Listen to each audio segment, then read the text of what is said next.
जिज्ञासा है कि शिव हमारे संस्कृति में है, सभ्यता में नहीं। साहब इस वाक्य को बोले हैं, दीदी इस पर प्रकाश डालते हुए समझाएं। ये क्या किसी किताब में है? चर्चा में बोले हैं। शिव हमारी संस्कृति में है, सभ्यता में नहीं। जब भी हम कोई बात कहते हैं या सुनते हैं, तो जब तक हमको उस बात का अर्थ नहीं पता होगा तो हमारे मन में भाव भी प्रवेश नहीं करता है उसके लिए। जैसे मंत्र का जब भी हम बहुत करते हैं, लेकिन मंत्र का अर्थ जब तक नहीं पता है, कर्पूर गौरम करुणावतारम खूब गाते हैं हम लोग, मतलब आरती में बोलते हैं, लेकिन जब तक ये नहीं पता है कि कर्पूर गौरम का अर्थ क्या होता है, तब तक हम मशीन की तरह उसको बोल रहे हैं। लेकिन जिस दिन उसका अर्थ पता चलता है तो हमारी समझ में आता है कि हम क्या बोल रहे हैं। जैसे जिज्ञासा है अभी कि हमारी संस्कृति में, और ये सही में अद्भुत जिज्ञासा है, बहुत ही सुंदर। हमारी संस्कृति में शिव है, लेकिन हमारी सभ्यता में नहीं।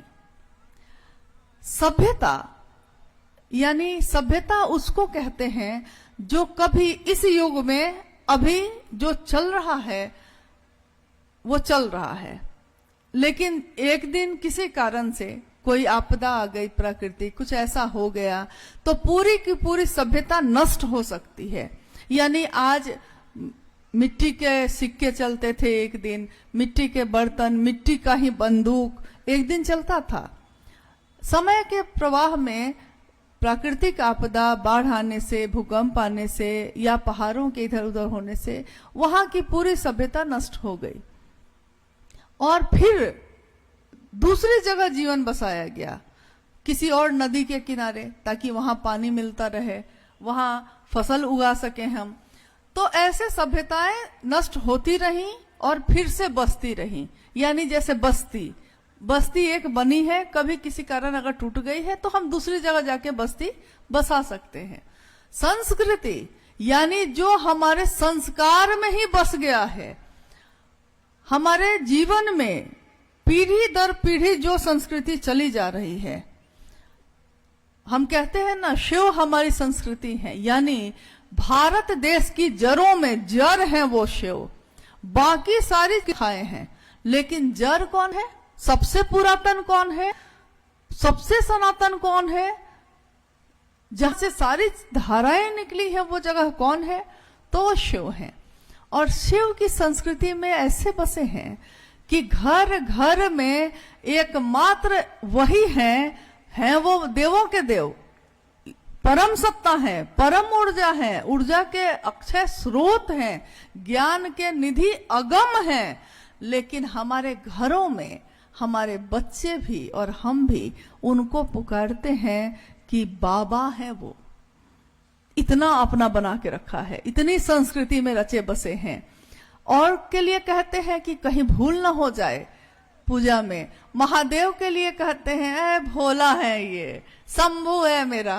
अरे महादेव पे जल वहां नहीं चढ़ा के यहां भी चढ़ा दिए है ना भाव से, तो चढ़ गया है। लेकिन और देवी देवता के लिए आप ऐसा नहीं कहते, क्योंकि ये है अपना पहले से ही। तो हमारी संस्कृति में, हमारे घरों में, हमारे प्रतिदिन के दिनचर्या में वो शिव है। तो हमारी संस्कृति में तो है वो। सभ्यता नष्ट हो सकती है, लेकिन संस्कृति नष्ट नहीं होती। और कुछ है? 3 सूत्र साधन है या साध्य, दोनों या ताने का प्रयास जाए। बोला गुरु भाई रीवा जी। 3 सूत्र पे अभी हम लोग उस पर बात किए हैं। 3 सूत्रों पे कुछ ऐसा है, 3 सूत्र का मान कि उसकी परिधि में रहते हैं तो महादेव की तरफ भी जाता है, और परिधि से बाहर काम को कर तो काम तो लेकिन परिणाम नहीं होता। यानी ये 3 सूत्र हैं क्या? साधन है। साधन का अर्थ होता है कि जिसको पकड़ के हम अपनी मंजिल तक पहुंच सकें, जिसके सहारे, जिसकी मदद से। जैसे आप यहाँ इस मैदान में आए तो यहाँ आने के लिए आपने किसी न किसी साधन का प्रयोग किया। कोई गाड़ी, या तो ट्रेन से आए, फिर वहां ऑटो से स्टेशन से यहाँ आए, बस से आए, यहाँ उतर गए, फिर से आए, मोटरसाइकिल से आए, अपनी गाड़ी से आए, यानी आपने साधन का प्रयोग किया है, लेकिन मंजिल आपकी यहाँ थी, आज की यहाँ पहुंचना था।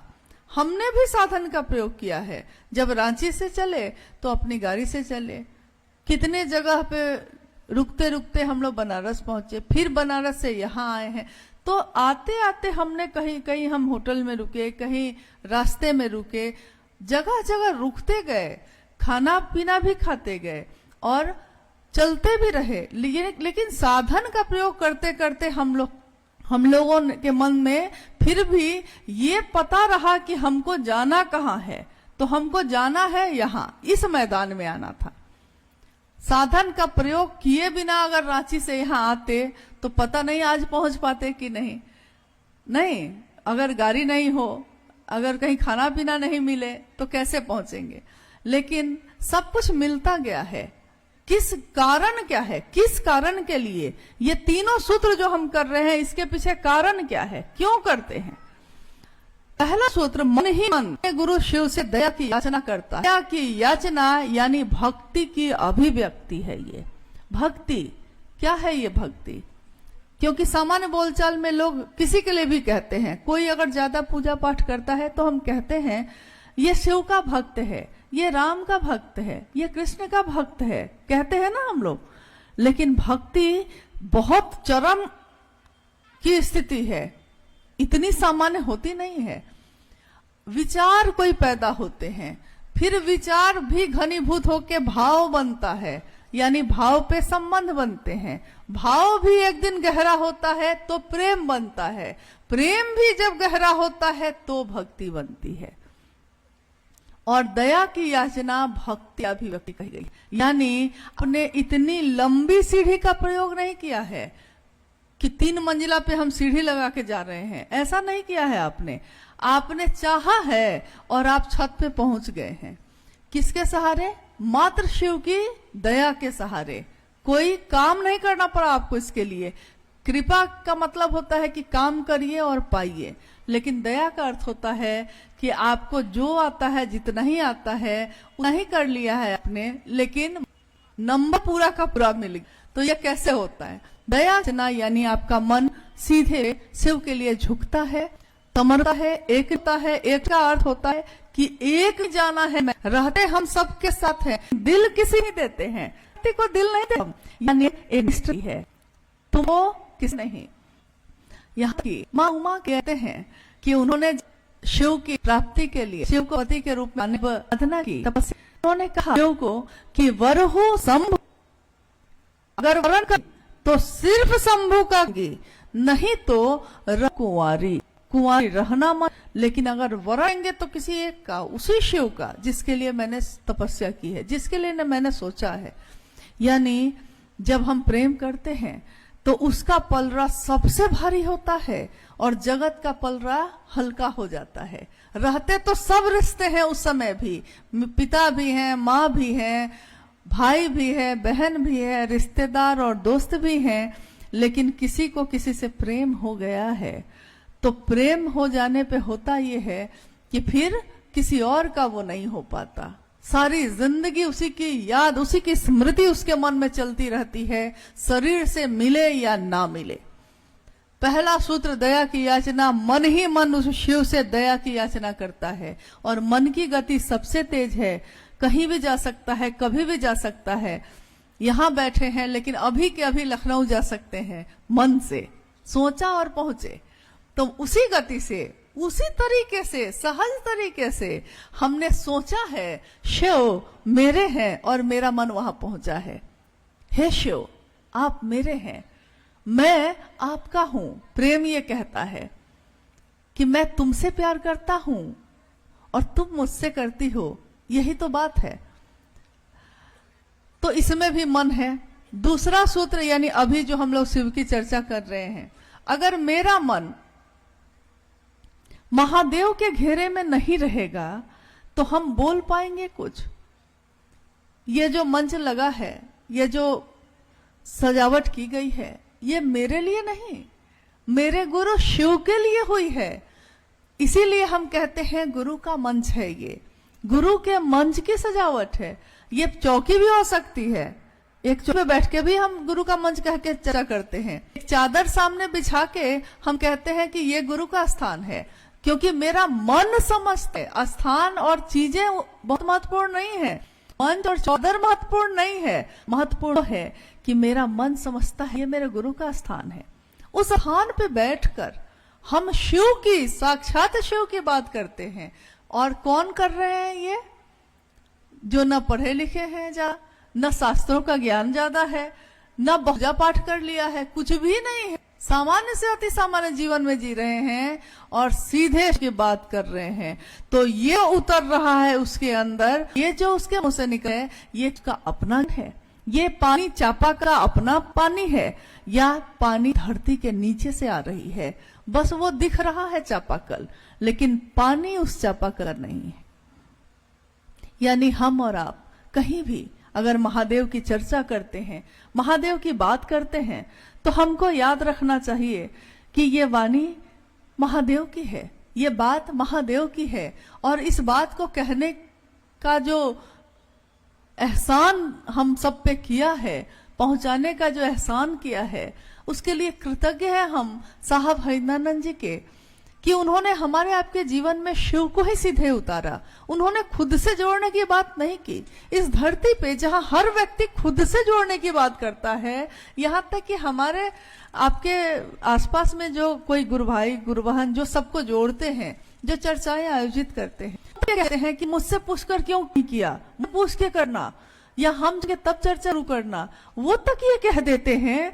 वहां इस बात को बताने वाले, ये गंगोत्री जहां से फूटी है, ये गंगा की पावन धारा जहां से चली है, वो खुद कहते हैं कि मुझसे मिलने की भी जरूरत नहीं है। साहब हरिनानंद कहते हैं कि मुझसे क्यों मिलने आते हैं भाई, मैंने जो कहा है उस पे विश्वास करना, और मिलना है तो सीधे शिव से मिलना, क्योंकि शरीर तो आज है नहीं रहेगा, लेकिन वो शिव हमेशा रहेंगे। तो शिव की चर्चा एक ऐसा प्रवाह है, एक ऐसी पावन जलधारा है जो एक से दूसरे के दिल की प्यास बुझाती है। और हमको आपको इसका काम को करने का श्रेय मिला है, मौका मिला है, महादेव ने ये मौका दिया है। फिर पता नहीं कौन सा जन्म होगा, फिर ये काम करेंगे कि नहीं करेंगे, कोई नहीं जानता। एकमात्र इंसान में ये संभावना होती है कि वो जीव से शिव हो सकता है, और किसी जानवर में, किसी जीव जंतु में ये संभावना नहीं है। बरगद का पेड़ हो सकता है, वो एक ही बीए में संभावना है, हर बीए में वो संभावना नहीं होती है, लेकिन संभावना है। धरती में लगाएंगे ही नहीं, उसको सींचेंगे। शिव भी तो ये बोल रहे हैं, क्योंकि जैसे ही आप ये सोच रहे हैं, आपको ऐसे लोग से भेंट होगी जिसके सामने आप और हम कुछ नहीं है। जो सच में महादेव का काम करता है वो तो दिखाई भी नहीं देता, लेकिन साहब हरिनानंद जी उसको पहचानते हैं। कितने जगहों पे हम लोगों ने ये देखा कि वो उस व्यक्ति को संबोधित करके बोल उठे, और हम लोगों को लगा कि ये गुरु भाई तो पहली बार आए हैं यहाँ, और साहब ने सीधे उसको संबोधित करके पूछा कि क्या हाल है, वहां का काम कैसा चल रहा है। तो हम कहते हैं कि ये कैसे पहचानते हैं उसको। साहब ने कहा है कि मेरे गुरु शिव की बात कोई कहीं भी करता है, अगर इस मनसा से करता है कि शिव उसके गुरु हो जाएं और जिसको वो कह रहा है उसके भी गुरु हो जाएं, अगर मात्र ये मनसा है, तो वो चाहे कहीं भी हो, चाहे इस जीवन में मुझसे मिला हो या ना मिला हो, लेकिन वो राजस्थान के मरुस्थल में भी अगर शिव की बात कर रहा है, शायद इस जीवन में मिलेगा या नहीं मिलेगा, लेकिन मेरे कलेजे का टुकड़ा है, क्योंकि उसने मेरे शिव का काम करने में मेरी मदद की, मेरे साथ आगे बढ़ा, मेरे साथ चला है। वो शिव की चर्चा का प्रयोजन एकमात्र एक ही बात होती है, खुद की स्थापना नहीं होती, इसमें शिव की स्थापना की बात है।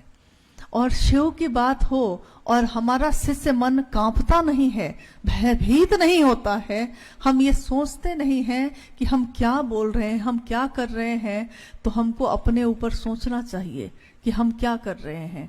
साहब हरिनानंद जी ने ये नहीं चाहा है। उन्होंने मात्र इतना चाहा है कि शिव की चर्चा दुनिया के लोगों को शिव से जोड़ने का काम करे, व्यक्ति से नहीं। तीसरे सूत्र में हम शिव को प्रणाम करते हैं। किसी भी रिश्ते में हमारा मन ही प्रणाम करता है, तो हम उस मन से शिव को प्रणाम कर सकें, इसके लिए मन का ही प्रयोग है। यहां भी देखिए, मन क्या है। ये मन, इस मन में अगर शिव बस जाए, क्या नहीं हो सकता है। क्योंकि हर कुछ दिन पे हम तो ये सोचते हैं कि हमको कुछ आता है, हमको कुछ जानते हैं। जैसे यहाँ का परिवेश है, संघर्ष है, बाधा है, बहुत सारी चीजें हैं। यहाँ का परिवेश है तो खेती बाड़ी है, किसान है, हम लोग बहुत सारे गुरु भाई गुरु बहन किसान हैं। तो महादेव हो जाती कि कोई संघर्ष नहीं मिलता, कोई नहीं मिलता हम जीवन में। हमने कहा काल में, इस काल में शिव साथ खुद शरीर में आ जाए तो उनको किसी काल के नियम कानून से गुजरना पड़ेगा। लेकिन उसी पे उन्होंने एक किस्सा सुनाया। उन्होंने कहा कि एक किसान ने बार बार फसल लगाई, लेकिन जब फसल लगाता भी आंधी, तो एक दिन बड़ा गुस्से में आ गया। बहुत गुस्से में आकर उसने शिव से कहा, महादेव की पूजा करता था, महादेव से कहा कि महादेव आप जो है ना, आप किसान नहीं हैं, इसलिए किसान का दर्द आप नहीं समझते। इतनी मेहनत से करता हूँ और आप जो ऐसा ऐसा देते कि हमेशा मौसम देते, अभी हमको जरूरत है, आप हैं अभी की जरूरत है तो बादल है, किसान नहीं है, इसलिए आपको दर्द नहीं पता उनका। वो किसान गुरु है, वो कह रहा है, तो साहब कह रहे हैं, उनका कहानी है। माता हंस के कहा कि इतना चलो ठीक है, इसा जो फसल लगाओगे तो मैं तुम्हारे काम को बाधा नहीं दूंगा, बाधा नहीं, तुम चाहोगे तभी बागी, तुम तभी जब चाहोगे तब उसी के अनुकूल। हम देख फसल और कटाई का समय आया, अब किसान लोगों को लेके अब कटाई करके महादेव बताते हैं। उसने जब कटाई नहीं शुरू की, धागे तो सुंदर थे लेकिन किसी दाना नहीं था, नहीं था। अब वो फिर से चिल्लाया, महादेव आपने ये क्या किया? क्या कहा कि मैंने क्या किया? कहा कि मैंने सब कुछ कहा लेकिन दिया इसमें। तो महादेव ने कि दाना संघर्ष से चलता, क्योंकि तो अलग की रगड़ मिलती है फसल को तब फसल में है, लेकिन सब कुछ अगर अनुकूल होने लगा तो संघर्ष नहीं में तो वो गिरता ही चला जाए। सड़क पे चलते हैं हम, अगर संघर्ष नहीं हो पैरों में, घर्षण नहीं हो पैरों में, हम चल भी नहीं पाएंगे। अगर चिकनी तक हो फिसलते चले जाए। तो युद्ध जो है दाना काम करते हैं, सब कुछ सब कुछ, लेकिन उन्हीं चीजों सबसे महत्वपूर्ण बात कि महादेव तो मैं तुम्हारा हूँ, ये अद्भुत है, ये अप्रतिम शिक्षा है। मैं शिव को जागा जागा महादेव का घोषणा विज्ञान है, ये नहीं है सिर्फ शिष्यों का, ये जागरण है, व्यक्ति में सोए शिव है और भारत की धरती आध्यात्म है। ये दूसरों को सुख देती है, दूसरे का छीनती नहीं है। इस भाषा में पूरी दुनिया इतनी धाराएं आई, कितने आए, कितने मत आए, इस देश ने सबका स्वागत किया है। लेकिन आप गौर करिएगा कि ये जो संस्कृति है शिव की संस्कृति, वो लाख धाराएं आई, इसमें मिलती गई हैं, लेकिन इसकी मूल धारा आज भी वही है। यानी शिव भारत के कण कण में है, पूरे सृष्टि के कण कण में है। और भारत देश तो खैर इसके लिए बहुत ज्यादा जागृत है।